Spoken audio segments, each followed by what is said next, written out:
خب بازی‌ها خیلی هم زیاد بودند. بیاید اطراف مهمترین بازی‌ها حالا گفتم می‌گذاریم و بعداً باز اطراف دیگر بازی‌ها با طور کوتاه حرف خواهیم زد. شروع می‌کنیم از رقابتی که شب گذشته در سان سیرو برگزار شد.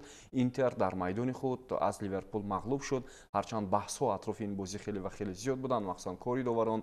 خب بعضی از جزئیات هایی که در این رقابت بودند، ولی تیم لیورپول توانست آرنی سلوت را نجات بدهد. پیش از همه مربی که حالتش در لیورپول چندان خوب نیست.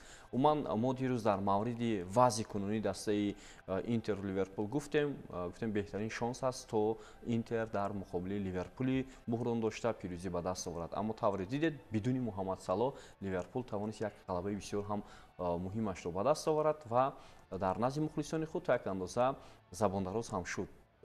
هم آرنی سلوت هم خود تیم لیورپول. دایر این بازی چه حرف گفته میتوانید و آیا پیروزی لیورپول ارزنده بود در همین رقابت؟ پیروزی لیورپول رو ارزنده گفتن ممکن است و حتی گفتن ممکن است که این کاری بسیار کلان بود در اجرای دسته لیورپول، چون که این وابستگی داره با وضع آخر این دسته. و ببینید که در مقابل کی غلبه کرد، در مقابل یکی از دسته‌های گراند اروپا، در مقابل دسته اینتر، و این هم در حالی که در فضای دسته لیورپول ناآرامی‌ها و نزاع‌ها خیلی زیاد رفته ایستاده است میان بازیکنان، میان سرمربی و بازی نجات بخش گفتم شاید در رسانه‌های اطلاعاتی نشر می‌شدن که گویا که با غلبه میتوانند بازیکنان دسته لیورپول آرنی سلوت رو یک نوع نجات دهند.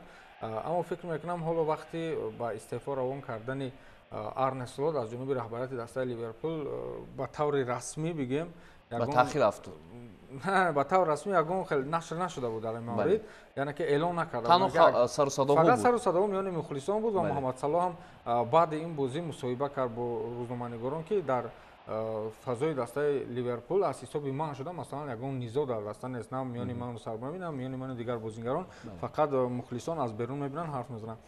ولی در رفت بازی معلوم بود که آنها تیاری خیلی جدی دیده بودند محض به خاطر همین بازی و بعد اینقدر انتقادهای زیاد در شبکه‌های اجتماعی آنها تیاری خیلی جدی دیده بودند و بازی هجومکارانه رو به راه ماندند.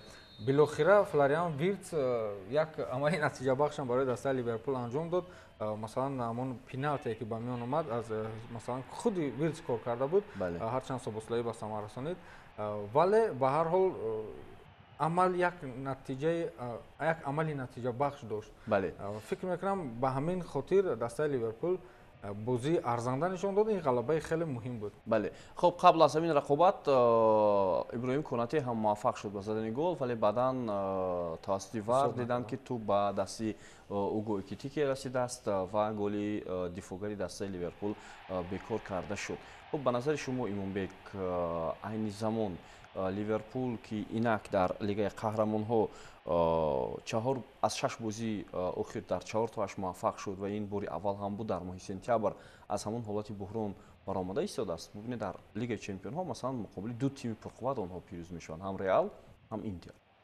ببینید در 4 بازی اخیر لیورپول که باخت ندارد، این چیز مهم است، یک نشان داده مثبتی است و در 4 بازی که سالانه است نتیجه قناعت بخش است. ببینید 3 پیروزی، 2 پیروزی، 2 مساوی در پرمیر لیگ انگلیس و در لیگ چمپیون ها. اگر که ما اینجا به همون گلی بس برانگیز و قراره که باعث ناراضگی و جنجال های جانبی مخلصان ایتالیایی شد و جانبی دسته ایتالیایی ناراضگی شد، آن را یک طرف مونیم. ببینید اگر به نیمه اول بازی بگیریم لیورپول واقعا هم یک سر و گردن بالا بود. آن سیوای پیوسته انجام را اگر نمیشدند لیورپول میتوانست که حساب را حتی در نیمه دوم 2 مرتبه 3 مرتبه هم شاید سیوای بسیار عالی انجام داد دروازه‌بان شویتزاری اینتر و همون گلی که به نظر انفرادی من گلی که در نیمه اول زده شد، اونجا فکر میکنم که همون گل را باید حساب کردند و اون پنالتی که تعیین کرده شد، اون پنالتی بسیار هم شبهه را آورد. ما از همین جنجالایی که میشوند در مسئله پنالتی میشوند تو فرصت های آخرین در هر دوی گل ها فرصت های زیادی برای تماشای نوارای وار مصرف شد از جانب داور و استاد مربیان استاد داورانی که در وار قرار دارند. ببینید گپ سری رسیش اگر رود، اون رسیشی که از یک قسمت بدن به دست میرسد به قسمت بالای دست میرسد، در این حالت ها میتوان حالت طبیعی را اعلام کرد و میتوان در این حالت بازی با دست رو حساب نکرد ولی که این حالت رو به نظر گرفته فرصت های زیادی مصرف شد برای خود داور و داور بالاخره قرار به فایده خود اینتر برآورد. اگر ما به پنالتی بنگریم ببینید فرصت های آخری بازی از دید زاویه اول ما اگر تماشا کنیم اونجا گویا که رسیدش به نظر نمی‌رسید ولی که در فرصت آخر می‌بینیم که از پیراهن فلاریان ویرتس باز داشته است. اما امام بیگ اگر مثلا در همین حالت متوجه شویم وقتی بازیگر در جایش ایستاده است از پیراهن داشتن هیچگاه باعث از پای افتادن یک نفر نمی‌شود هیچگاه. ولی ببینید گپ سر چی است؟ گپ سر عمل وقتی در داخل جریمه‌گاه صادر کرده می‌شود بازیگر با توپ است این دو عامل است. ببینید چگونه از یک طرف عملهای تئاتری کننده داشته خود ویرتس است از جانب دیگر کلاً داشتن از پیراهن و کشیدن پیراهن عموما به نظر می‌رسد وقتی که پیراهن ببینید چقدر در چقدر سانتی متر به طرف خود می‌کشد خود متای پیراهن و این چیز برای داور فکر میکنم یک عامل کلیدی شد تا که پنالتی تعیین کنه. در این حالت میشود که پنالتی رو تعیین نکرد. من فکر میکنم که تعیین نکردن پنالتی نزدیکتر بود به اون به حقیقت با اون که از اون که باید پنالتی داده میشد.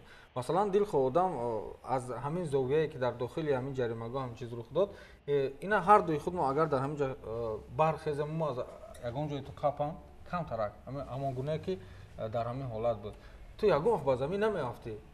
نه درست این چیز باید به نظر گرفته شود برای در چند بازی ها همین چیز به نظر گرفته میشه. بعضی از جزها یا همون کریتریاها هستند که این چیز به نوبت گرفته شد توپ مثلا در نزد ویرتس بود و او حرکت میکرد جانب توپ همین چیز شاید به نوبت گرفته شد که بعداً ببینید من یک دو حالت‌های تکراری را که دیدم یک دو نوارای اولیه را که دیدم من گفتم که مسخان اشارهان البته راضی شدم گفتم که البته در این حالت نباید پنالتی انگرد ولی که وقتی که آخرین نوار تکراری نشان دادن عموما با طور پورا کشیدن پیراهن البته که بازیگر نمیغلطد ولی که بازیگر در شون حالت خود را میافتاند این یقین است که بازیگر خود را میافتاند یک منظره نمایشی دیگر الهام میشود اون هنرمندی الهام میشود و او داور را باور میکنند. داور بعداً برای چی این حال ببینید نوارای تکراری هستند در بی‌ور میشد میتوان داور رو گناهکار کرد ولی که ببینید داور به نزد